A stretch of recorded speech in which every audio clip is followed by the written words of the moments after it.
Psychological horror movies part. இன்றைக்கி நம்ம பார்க்க போகிற படத்தில் ஆனின்றவங்களோட அம்மா மனநல சரியில்லாமல் இறந்து போயிடுறாங்க. அதை தொடர்ந்து வீட்டில் நிறைய அமானுஷ்யமான விஷயங்கள் நடக்கும். அதுக்கப்புறம் ஒரு நாள் இந்த வீட்டில் முக்கியமான ஒரு நபர் இறந்து போயிடுறாங்க. அதுலேருந்து இந்த படம் சூடு பிடிக்க ஆரம்பிக்குது. இந்த பிரச்சனைகள்லாம் இருந்து இந்த குடும்பம் வெளியே வந்துச்சா அப்படின்றது தான் இந்த படம். இந்த படம் ஹாரர் படமாக இருந்தாலும் இந்த படத்தில் ஜம்ப்ஸ்கேர் மூமெண்ட்ஸ் அப்படிலாம் இருக்காது.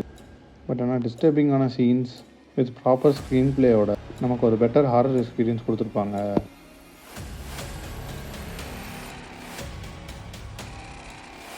இந்த படத்தில் நியூடிட்டி வயலன்ஸ் ஸ்கோர் இருக்கிறதுனால இது ஒரு ரேட்டட் படம்.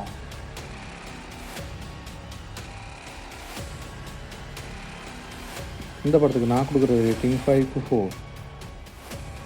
இந்த படத்தோட பேர் ஹெரிடிட்டரி. இந்த படம் பார்த்துட்டு உங்களுக்கு பிடிச்சிருந்தா லைக் பண்ணி, ஷேர் பண்ணி, சப்ஸ்கிரைப் பண்ணுங்கள்.